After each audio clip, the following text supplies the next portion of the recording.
भेड़ें चुराना दुनिया का कदीम तरीन पेशा और फ़न है। इंसान अब तक 12 जानवरों को सुधा पाया है और ये 12 जानवर हमारे साथ रह रह कर हमारी आदतों को समझ गए हैं और हम इन्हें अच्छी तरह जान गए हैं। भेड़ इन 12 जानवरों में सबसे पहले हमारी ज़िंदगी में आई, लिहाजा दुनिया का हर इंसान भेड़ों और भेड़ें आदतन इंसान को समझती हैं। अल्लाह ताला ने तमाम अंबिया और औलिया कराम को भी शुरू में भेड़ें चुराने की जिम्मेदारी सौंपी। ये इब्तिदान गडरिए होते थे। भेड़ें लेकर शहरों और देहात से निकल जाते थे और वादियों, जंगलों और सहराओं में फिरते थे। भेड़ों के बाद घोड़ा दूसरा जानवर था।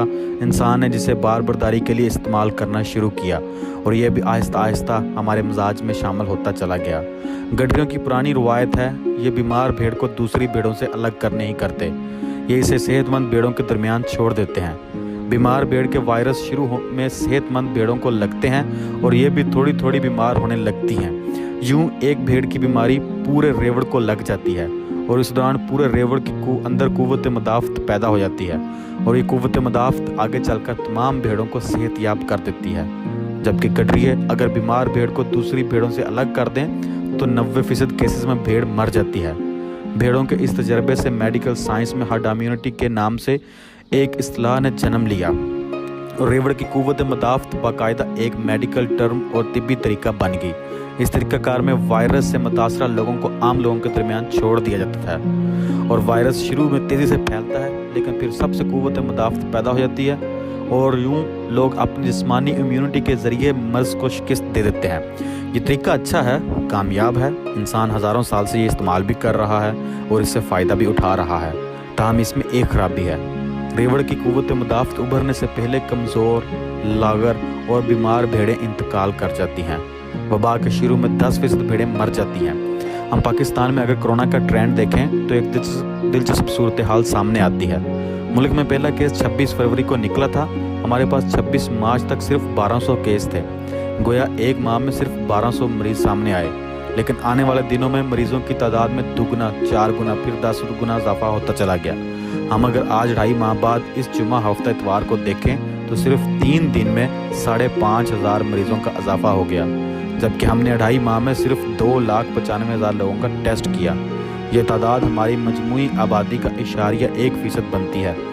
हमारी आबादी 20 से 22 करोड़ के दरमियान है। हम अगर आज के अददशुमार को पूरी आबादी पर लागू करें तो हमारे मुल्क के कम अज़ कम 2 करोड़ लोग कोरोना में मुब्तला हो सकते हैं। ये लोग कौन हैं और कहाँ हैं हम नहीं जानते।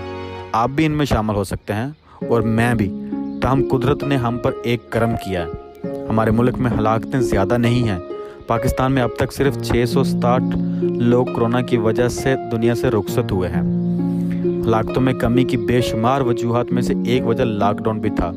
ट्रैफिक बंद होने की वजह से एयर पोल्यूशन कम थी, लोग घरों तक महदूद थे, लिहाजा स्ट्रेस भी कम था, अखराजात भी कम थे, मुकाबलाबाजी के तीर भी नहीं चल रहे थे और लोग अपने उन अजीज़ रिश्तेदारों के साथ वक्त भी गुजार रहे थे जिनको देखने, जिनसे मिलने के लिए ये बरसों तरसते रहते थे। लिहाजा लोग खुश भी थे और मुतमिन भी, और ये इत्मीनान और ये खुशी लोगों के लिए विटामिन साबित हो रही थी। लेकिन क्या ये सूरत हाल लॉकडाउन के बाद भी कायम रहेगी? मेरा ख्याल है नहीं। क्यों?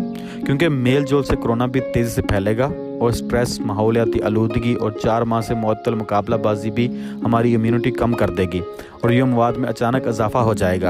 अल्लाह करे मैं गलत साबित हो जाऊं, लेकिन आज से मुल्क में कोरोना फैलने और मवाद की तादाद में इजाफे के बहुत ज़्यादा इम्कानात हैं। बिलखुसूस बुज़ुर्गों और बीमारों के इंतकाल के इम्कानात में तेज़ी आ जाएगी। ये दुरुस्त है, हुकूमत हर्ड इम्यूनिटी के लिए लॉकडाउन में कमी कर रही है।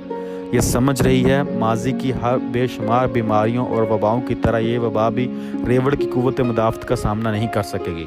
ये मुमकिन है, लेकिन रेवड़ इम्यूनिटी से पहले वबा का ग्राफ ऊपर आएगा, ये भी हकीकत है। और ये ग्राफ किस किस की जान लेकर जाएगा हम नहीं जानते। हमें बहरहाल आज से बुरी खबरों के लिए तैयार हो जाना चाहिए। हम अब इस तरफ आते हैं, क्या हुकूमत के पास लॉकडाउन के खात्मे के अलावा कोई दूसरा ऑप्शन था? मेरा ख्याल है आज के हालात में नहीं था। एक ऐसा मुल्क जिसकी 9 करोड़ लोग कितना गुर्बत से नीचे ज़िंदगी गुजार रहे हों, जिसकी पूरी मईशत रो पीट कर अमेरिका के किसी दरमियानी कॉरपोरेशन के सालाना मुनाफे से भी कम हो, हम ऐसे मुल्क को मज़ीद कितना अरसा बंद रख सकते थे? हमें मुल्क बहरहाल खोलना है और दुनिया क्योंकि मई में खुल रही है, चनाचे ہمیں بھی دنیا کے ساتھ ساتھ چلنا ہے، لیکن ہمیں یہ بھی ماننا ہوگا ہم نے 10 مارچ سے لے کر 10 مئی تک 2 مہینے ضائع کر دیے۔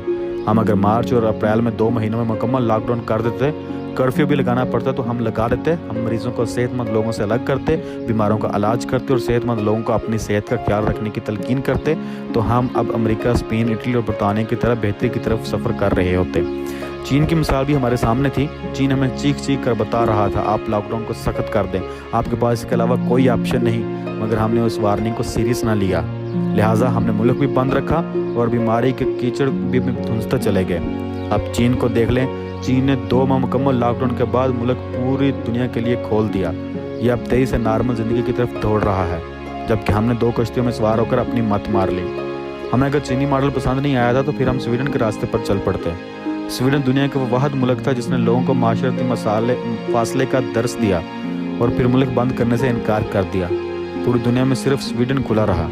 مریضوں کی تعداد 26,500 ہو گئی، 3240 لوگ انتقال بھی کر گئے، لیکن حکومت نے ملک بند نہیں کیا۔ مارکیٹیں بھی کھلی رہیں، اسکول بھی، پبلک ٹرانسپورٹ بھی، سینما بھی، چرچ بھی، ریسٹورنٹ بھی اور ڈسکوز بھی۔ ہمیں چاہیے تھا ہم چین بن جاتے یا پھر سویڈن۔ ہم آدھے سویڈش اور آدھے چین بن گئے، لہٰذا ہم ادھر کے رہے نہ ادھر کے۔ ہم وبا کا شکار بھی ہو گئے اور ہم نے معیشت کا بھی بیڑا غرق کر لیا، لہٰذا ہمیں کنفیوژن نے مار دیا۔ اب ہماری عقل دیکھیے، ہمارے ملک میں جب صرف 1000 مریض تھے تو ہم نیم لاک ڈاؤن میں بیٹھے تھے، لیکن جو ہی مریضوں کی تعداد 20,000 سے اوپر آ گئی تو ہم نے ملک کھولنا شروع کر دیا اور کل ہم نے لاک ڈاؤن ختم کر دیا۔ ہم کہاں کے دانا، کہاں کے سمجھدار ہیں۔ ہم اب ریوڑ قوت مدافعت کا تجربہ بھی کر رہے ہیں۔ یہ تجربہ کم از کم سال بعد رزلٹ دیتا ہے۔ ہم آج شروع کر رہے ہیں تو اس کے نتائج اگلے سال مئی میں سامنے آئیں گے۔ ہم میں اس وقت کرونا کے خلاف قوت مدافعت پیدا ہو گئی، لیکن ہم میں سے کون اس وقت تک زندہ رہتا ہے ہم نہیں جانتے۔ ہمیں یہ بھی ماننا ہوگا ہمارے ہیلتھ سسٹم میں 2-4 ہزار مریض سنبھالنے کی اہلیت بھی نہیں۔ اللہ نہ کرے اگر 10-15 ہزار مریض آ گئے تو ہم کیا کریں گے؟ ہم یقیناً انہیں اللہ کے آسرے پر چھوڑ دیں گے، اور کرونا اگر اس دوران زیادہ پھیل گیا تو پھر ہم پوری دنیا کے لیے اچھوت بن جائیں گے۔ ملک میں کوئی آئے گا اور نہ یہاں سے کوئی جا سکے گا۔ ہمارے وزیر اعظم اور صدر کو بھی دوسرے ملکوں میں لینڈ کرنے کی اجازت نہیں ملے گی۔ کیا ہم یہ چاہتے ہیں کہ ہماری یہ پلاننگ تھی؟ دوسرا، ہمارے ملک میں غریب ابھی کرونا سے بچے ہوئے تھے، یہ کل سے اس بیماری کے درمیان موجود ہوں گے، اور اگر خدا نہ خواستہ یہ بیمار ہو گئے تو پھر غربت کے اوپر بیماری کی چٹان بھی آ گرے گی، اور اس کا ذمہ دار کون ہوگا؟ میرا خیال ہے وفاقی حکومت یہ بھی سندھ حکومت پر ڈال دے گی۔ چنانچہ میری درخواست ہے آپ آج سے پیٹی کس لیں اور بری خبروں کے لیے تیاری کر لیں۔ حکومت بھیڑیوں کے ریوڑ کا فارمولہ داغ چکی ہے۔ بھیڑیوں کے پاس اب مرنے اور ممیانے کے علاوہ کوئی آپشن نہیں۔ ہم ریوڑ ہیں اور ریوڑیوں کے ساتھ عموماً یہی ہوتا ہے، چھری یا زیادہ سے زیادہ بلیڈ، بھیڑیوں نے بہرحال مر ہی جانا ہوتا ہے۔